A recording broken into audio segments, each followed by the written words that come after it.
a relação entre as emoções e as dores físicas? As emoções também doem fisicamente, especialmente quando sentimos preocupações, quando ficamos decepcionados e quando a ansiedade toma conta de nós. Por que isso acontece? As emoções e as dores físicas estão quase diretamente relacionadas, o que muitos de nós já experimentamos em mais de uma ocasião. Aquele problema no trabalho que às vezes se transforma em mal-estar e azia, uma discussão com um parceiro que causa dores de cabeça, a preocupação com algo que estamos adiando há muito tempo que se transforma em dores nas costas e até câimbras. Também poderíamos falar sobre outro fenômeno, o do coração partido. Quando vivemos uma experiência desse tipo em que o amor acaba, somos abandonados ou traídos, o sofrimento emocional é imenso e até devastador em todos os sentidos. Tanto é que o corpo também sente o impacto. Surge o cansaço, o desânimo, a falta de energia e até mesmo dormência muscular e articular. Por que isso acontece? Como é possível nosso corpo doer tanto quando as preocupações aumentam ou nossos corações ficam partidos? Ficou curioso sobre o assunto? Não parece essencial compreender melhor como as suas emoções interferem nas dores do corpo? Então, vamos analisar.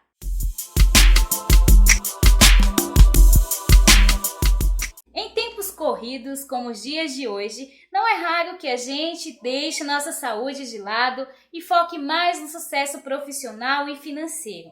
A vida moderna é repleta de estresse, o trabalho é maçante e o estilo das grandes cidades abre pouco espaço para o conforto emocional. O que muitas pessoas não percebem é que isso pode ter influências significativas no organismo. Os sentimentos ou o humor podem transformar a forma como reagimos à dor. Nossos pensamentos possuem uma relação muito íntima com as diversas reações que permeiam o nosso metabolismo. E um estado psicológico negativo pode fazer as mais diversas e impensadas consequências.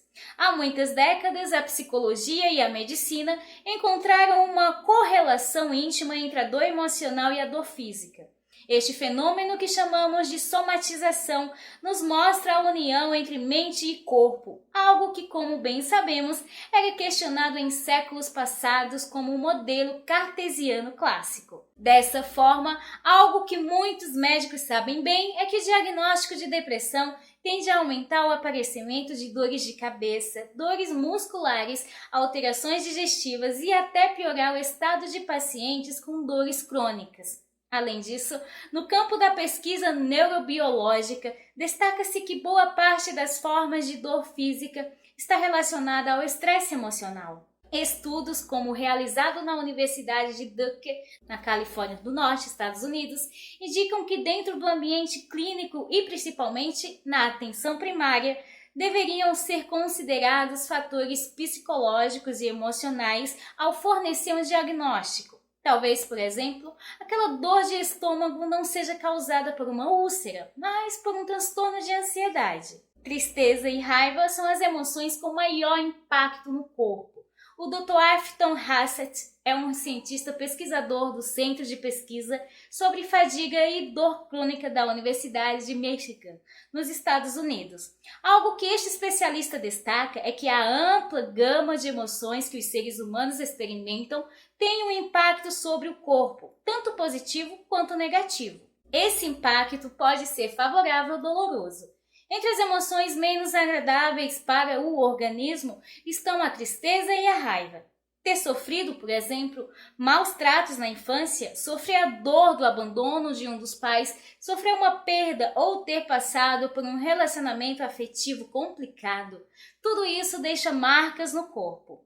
A gama de sintomas físicos é muito ampla, sendo mais comum a dor nas costas. Além disso, nesta ligação entre emoções e dor física, é importante destacar a raiva. O Dr. Hassett destaca como as pessoas mais raivosas ou que passam muito tempo escondendo seus sentimentos e desconfortos apresentam, em média, uma maior hipersensibilidade à dor. Da mesma forma, também são mais propensas a sofrer com dores de estômago, enxaquecas, dores nas articulações, dentre outras. Emoções e dores físicas. Qual dor é mais intensa? O que mais dói? A perda de um ente querido ou um osso quebrado? O abandono do parceiro ou uma queimadura na pele? Por mais contraditórias que essas perguntas possam parecer, parece haver uma resposta clara. A dor emocional dói mais do que a dor física. Isso é indicado por um estudo publicado na revista Psychological Science. As chaves para compreender esta relação entre emoções e dores físicas estão nos seguintes pontos. O sofrimento emocional pode ser duradouro em muitos casos, enquanto a dor física é temporária. A dor causada pelas emoções pode durar anos e até a vida inteira. Há outra questão interessante. Não gerenciamos bem as emoções negativas. Fatores como o não processamento adequado do luto por uma perda ou uma separação podem tornar esse sofrimento crônico. O mesmo acontece com a raiva mencionada anteriormente. Se passamos anos escondendo nossas frustrações e raiva diante de certos eventos ou circunstâncias, essa raiva acaba impactando o nosso corpo. Por outro lado, os autores deste trabalho apontam algo interessante. A dor física não pode ser revivida, mas as pessoas são muito propensas a ativar a dor emocional ocasionalmente. Ou seja, não podemos sentir o impacto de um osso quebrado da mesma forma, mas podemos reviver o sofrimento por causa daquele acontecimento adverso do passado. Sabemos que as emoções e a dor física são os dois lados de uma mesma moeda. Muitas vezes sofremos aquele desconforto no peito, aquelas cólicas, aquela dor no pescoço, aquela dor lancinante nas têmporas. O que podemos fazer nessas circunstâncias? A resposta é simples, mas complexa de aplicar. Devemos treinar nossa gestão emocional. Não devemos deixar para amanhã o que nos preocupa e dói hoje. Uma discussão que acaba mal, o estresse não administrado, uma preocupação que não resolvemos, um término doloroso que não conseguimos superar.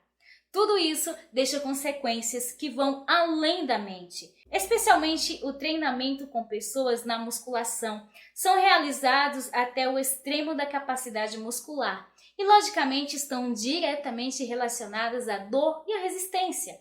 O que pouca gente esperava era descobrir que ouvir música durante essas atividades liberaria substâncias químicas no cérebro que ajudariam a reduzir a sensação dolorosa e o cansaço do exercício, aumentando ainda mais o desempenho. A explicação é que quando ouvimos música, sentimos emoções positivas e nosso sistema nervoso libera analgésicos naturais, as endorfinas, que agem no organismo. Quando interagimos com as melodias e harmonias de que gostamos, liberação desses compostos é consideravelmente maior.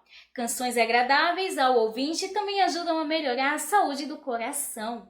Estudos mostram que elas também ativam a área do cérebro relacionada ao prazer, aumentando a sensação de bem-estar. Seu uso já é estudado na recuperação de pessoas que sofrem de doenças arterial coronarianas, sempre atreladas ao gosto musical de cada paciente. As músicas preferidas de cada um podem reduzir a ansiedade, diminuir a pressão arterial e fazer com que os ouvintes fiquem ainda mais relaxados e tranquilos, equilibrando as suas emoções e minimizando consideravelmente as dores do corpo. Ainda que intuitivamente, nós sempre soubemos que o sistema digestivo possui uma relação direta com nossos pensamentos e sentimentos. Quem nunca ficou sem apetite, com o intestino preso ou com dor de barriga em um momento de angústia? Ou até desenvolveu gastrite depois de um longo período de estresse? O que poucos sabem é que isso é cientificamente comprovado. Afinal, o intestino e o sistema nervoso têm a mesma origem embriológica.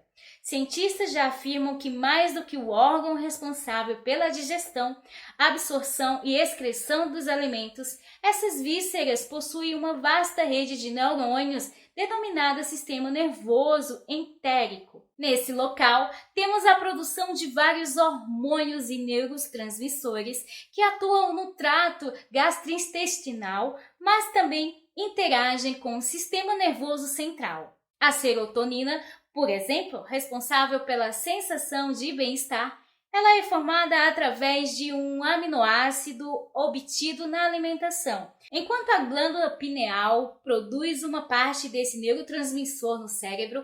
O intestino é responsável por outra parte da sua fabricação, pois ela também contribui para as contrações do peristaltismo, que movimenta o bolo alimentar até o final do trato digestivo.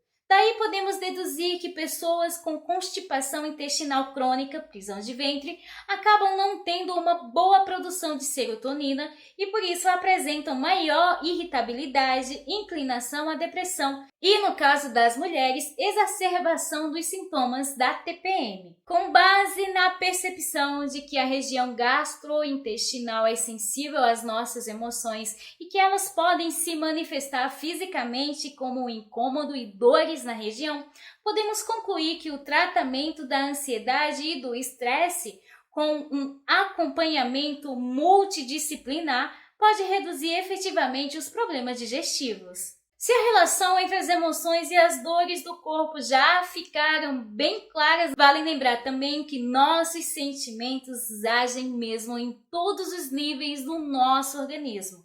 Existe uma conexão fortíssima entre a saúde mental em seus estados nocivos, como depressão e raiva, e a capacidade de defesa contra doenças infecciosas e tumorais. Pesquisas mostram que neurotransmissores podem ativar certas células de defesa, cuja função primordial é a proteção do indivíduo contra males externos, como vírus, fungos e bactérias nocivas.